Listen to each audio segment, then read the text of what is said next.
We are back, and we are joined now by David Broder, Jacobin's Europe editor, historian of French and Italian communism, author of Mussolini's Grandchildren, Fascism in Contemporary Italy. David, thanks so much for coming on the show today. Hi, thanks for having me on. So, can you explain what the results were in the latest European Union Parliament elections? And can you also just explain what the European Union Parliament does and how that affects the domestic politics of countries like Germany, France, etc.? Yeah, it's quite a funny election because really it's 27 national elections all going on at once. The European Parliament itself isn't very powerful. It's not really like the legislature or the basis of a government for the European Union, although it can elect some of the top officials for the EU. Probably most voters would see the election as a way to say what they think about their national governments. Overall, the balance in the European Parliament shifted somewhat further to the right. So the biggest group is still the European People's Party. So that's parties like the German Christian Democrats. But there was also a moderate increase in the support for far-right parties, anti-immigration parties.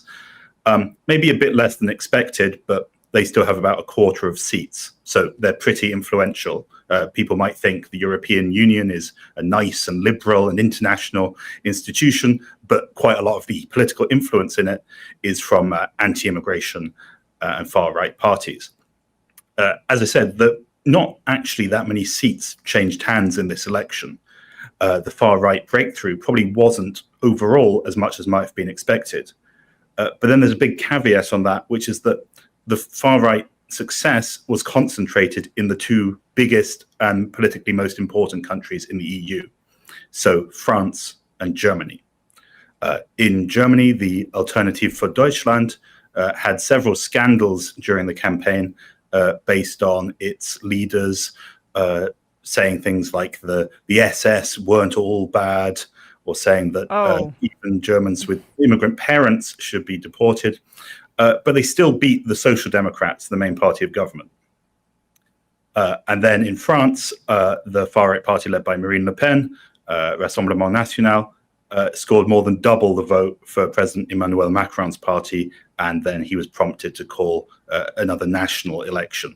So really those two votes are the kind of way in which this election seems like a far-right breakthrough.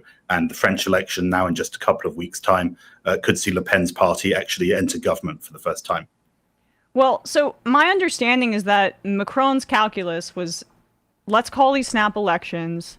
I already don't really have control of parliament, so this would give my party 2 more years when my term is up to come up with an opposition to the far right, and we'll be able to combat them. But it does seem like there is this, sizable rebuke of the politics of Emmanuel Macron and his centrism that perhaps they shouldn't mess with because Marine Le Pen is a total psycho.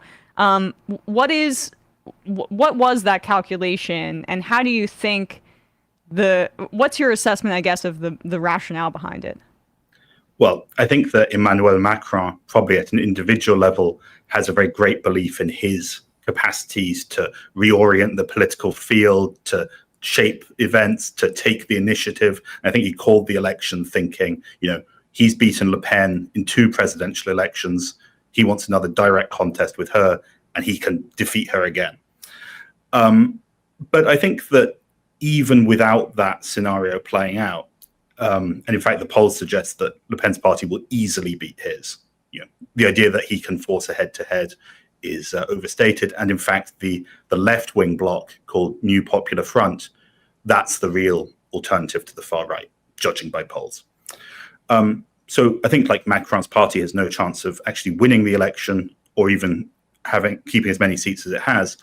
But I think part of his calculation actually is that it isn't so bad if Le Pen wins.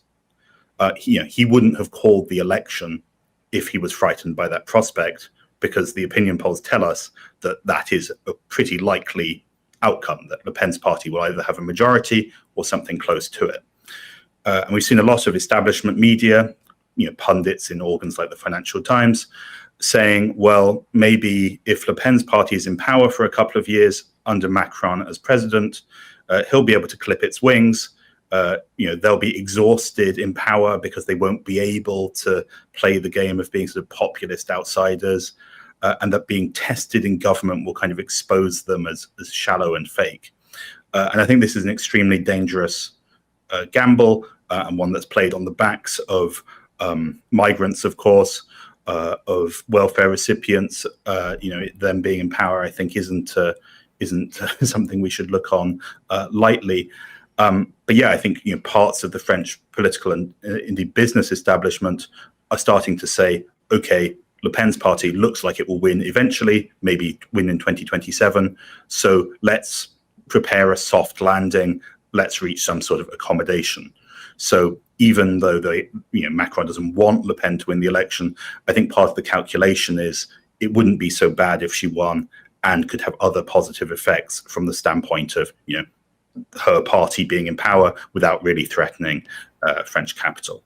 But why would empowering Le Pen's far right party to get more seats make it more likely that centrists or liberals can take back those seats in 2 years' time?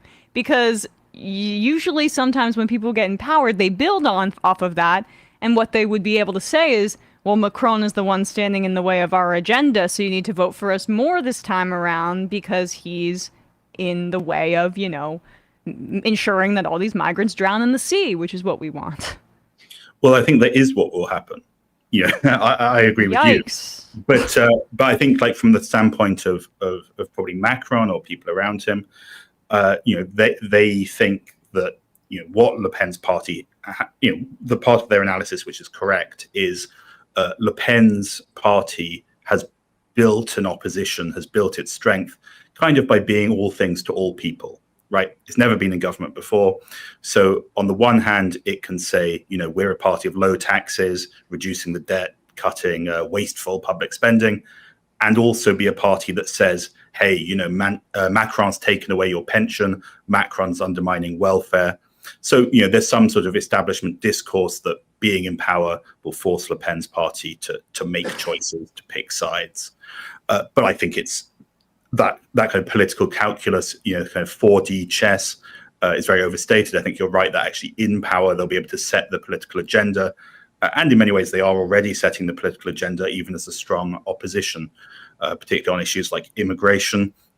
Lest we forget, Emmanuel Macron's immigration reform passed in December only passed thanks to the votes of Le Pen's party and actually was amended in order to secure her party's support. So, on issues like immigration, and I think actually also on things like the green agenda, the far right are already kind of setting the tone.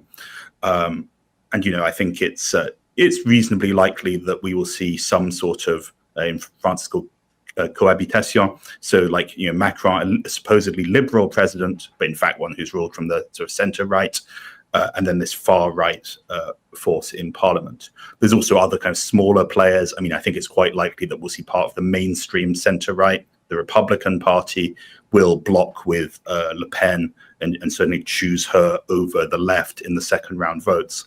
So I think a bit like we've seen in other countries, including notably with Giorgia Meloni in Italy, we see this kind of accommodation between the far right and the mainstream, particularly as we're seeing now with Le Pen's party and its leader in the European Parliament, Jordan Bardella, sort of saying, well, we're not going to leave NATO.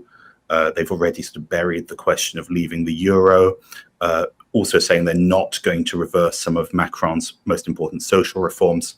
So I think there's a kind of convergence between the right wing and far right space in which they can be a harshly anti-immigrant government, one that probably will pick fights with Macron as president, but which isn't going to fundamentally shift France's place in the kind of main European and Euro-Atlantic institutions.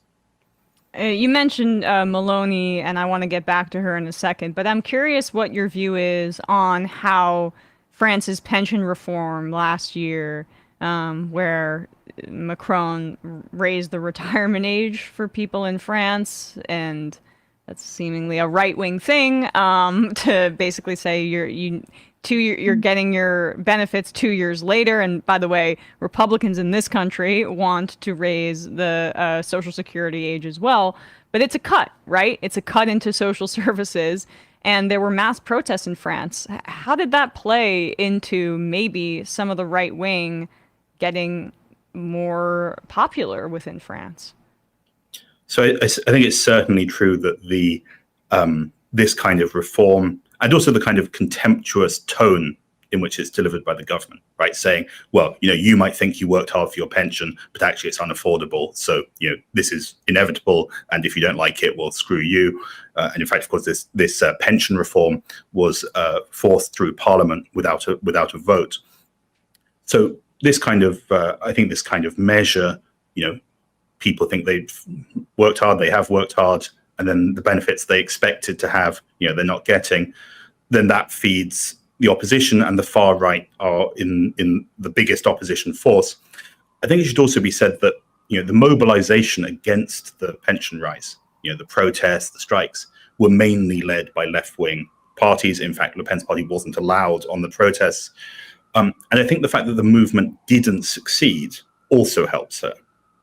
Right. Because really what Le Pen's message is kind of like, we're against Macron's reforms, but also the kind of forces of solidarity and resistance. That doesn't work either. That's just the left causing trouble in the streets. So she's kind of against Macron's reform, but also against the movement, against painting the left as ineffective, and right. I mean that and obviously against the leftist solidarity in that way. And you mentioned Giorgia Meloni earlier. When in history has a far-right leader won in Italy, and then that preceded another far-right leader winning in in Germany? I mean, I don't want to joke about it. It's deeply concerning. But Giorgia Meloni is, I think, her victory, it seems to me from the outside, something that the right throughout Europe has hung their hat on and potentially using as a blueprint for the future. Definitely. I mean, I think, ultimately a lot of these people in these parties are thinking, well, even in the past, if they've had ties to Russia or said that Putin is good and so on, they have to ask themselves, is that really what they're about politically? And is that necessary to their success?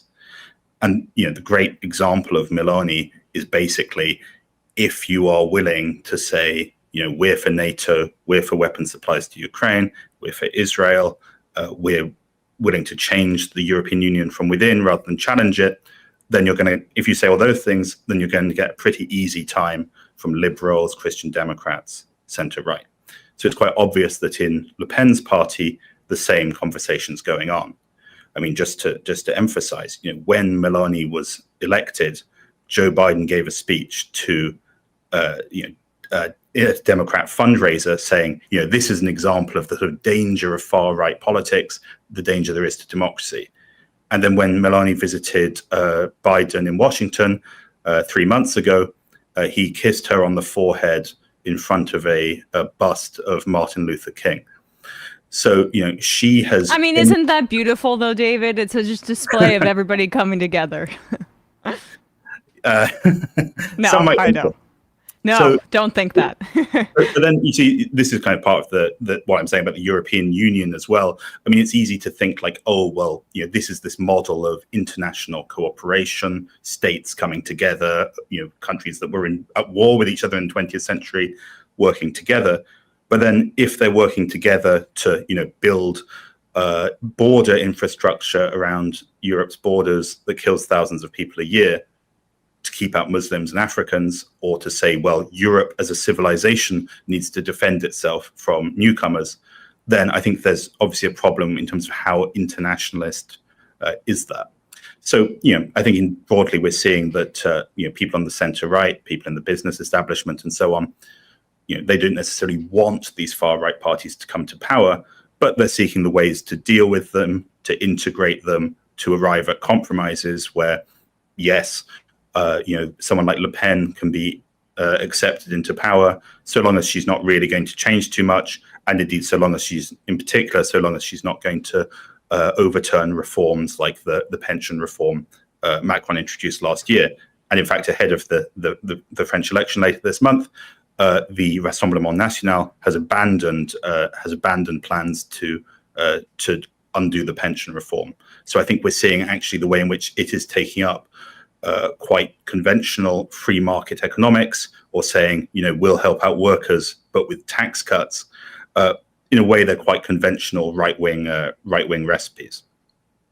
Let's turn to Germany then, which you also write about in your piece. The far right, I guess the party's known as AfD, short for Alternative for Germany, is my understanding. They won a lot of votes behind the kind of center-right party in this European Union Parliament election. What's going on with the far right in Germany, and what's the threat of a group like AfD taking power, being a significant part of a government there? Yeah, so I think in a way the AfD is somewhat different from the examples I mentioned. If we look at, say, the far right in France or Spain, certain other countries, they look a bit like they're following Meloni's example, becoming much more unambitious and conventional, pro-establishment in their sort of foreign policy and so on. The AfD in Germany remains something of an outlier, and in fact, it was expelled recently from Le Pen's group in the European Parliament. She's saying, those guys are too radical, nothing to do with me. And the AfD is a party that still pretty openly vaunts its admiration for the Russian leadership, still talks about having a referendum on quitting the euro, and also probably over the last couple of years, actually the more radical wing of the party that kind of talks more about, they use this phrase Bio-Deutsch, like biologically German, or kind of Nazi references, this kind of stuff they're pretty happy with.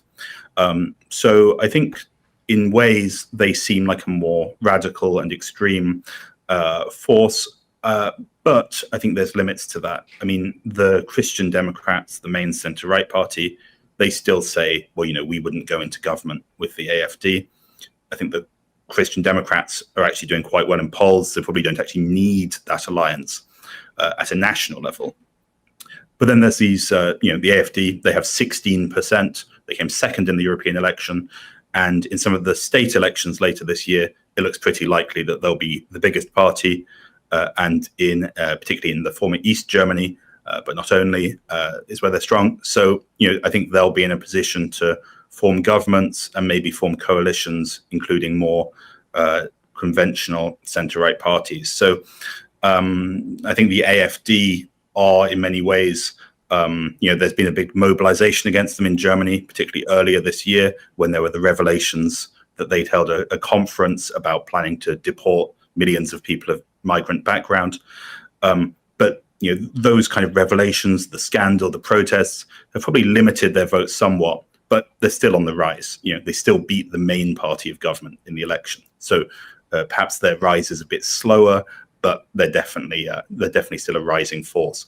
And the government party is doing so poorly, I think also shows that while Germany's considered the most stable member of the European Union, it's hardly averse or hardly exempt from the same trends we're seeing in other European countries. And lastly, David, what is the status of the left in terms of their electoral wins or lack thereof? And why do you view the kind of centrist neoliberal center being so enduring in Europe, and the left struggling to make a ton of gains right now? Mm-hmm. So, I mean, in this election, the left overall remained pretty steady. You can point to some cases where the left did quite well, like Belgium, Finland, even in France, actually, the left did relatively well. So it's not a hopeless picture, but then given how much the centrist establishment is losing and how much the far right is the main beneficiary of that, I think we definitely have a problem. And I think partly it's the result of the defeats of the previous decade, the fact that the revolt against austerity didn't work. We didn't change the European Union. Right. In some countries, the left entered government, Greece disastrously, in some others with quite good effects, like in Spain. But I think that the problem we have now is that the kind of idea of a sort of reform of the European Union, having a project for the EU, is a pretty hard sell. And mainly in this election, what we actually saw isn't, left-wing voters turning to the far right instead. What we see is people just not voting. In say Italy as an example, under half of people voted for the first time in history. So we're seeing these low turnouts. We're seeing working class voters mainly kind of withdrawing from politics, and it's very hard to build an alternative. And yet, in some countries, there are good examples. In fact, in the French election, although the far right is very strong and has a very good chance of winning, it should be admitted, the left has formed an alliance which expresses the kind of politics of the pension protests we saw last year, the idea that social solidarity is real and possible, that welfare can be expanded, and indeed also in those kind of identity and immigration issues that we don't have to go down the path of ever more exclusion. So I think there are some signals of hope in some countries, but of course, overall, it should be admitted that the situation is very difficult. And I think particularly as the EU probably heading back into austerity in the next couple of years, that's again going to demand a lot of us, because if people think there is no alternative and that the EU can't be changed, then the far right alternative is easy for people to go for. If it says, the problem is immigrants, and what we're going to do to help you is to just cut taxes. That has a certain appeal to large parts of the working class, it should be admitted, and we need to find a way to show that we can actually change things in a meaningful way. Yeah, and it is just discouraging because you're seeing in the UK the hollowing out of labor on behalf of corporate interests, and you could have made the party, and I guess there was an effort with Corbyn, into some different vision in response to, and the Democrats were the same way with Biden, in response to Trump, in response to Brexit, there could have been an opportunity to say, we need to develop a leftist alternative. But it's this kind of retreat into centrism that I worry sets up the conditions that we're seeing in Italy and in France that you describe. Yeah, absolutely. I mean, Labour under Keir Starmer, they've had this big story of we've changed the Labour Party, got rid of the left, and we're being the sensible mainstream, and look how far ahead we are in the polls. What we're actually seeing in this election campaign is that the far right, Nigel Farage's Reform Party, is surging.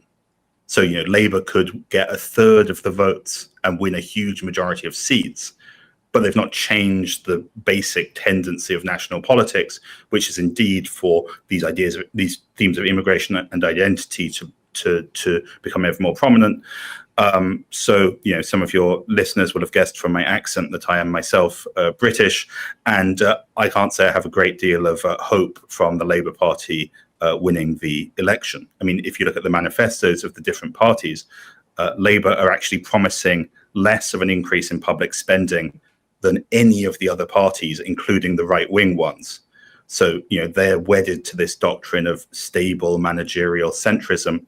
And I think, it doesn't work electorally, and in a few years' time, that the support they have would have crumbled.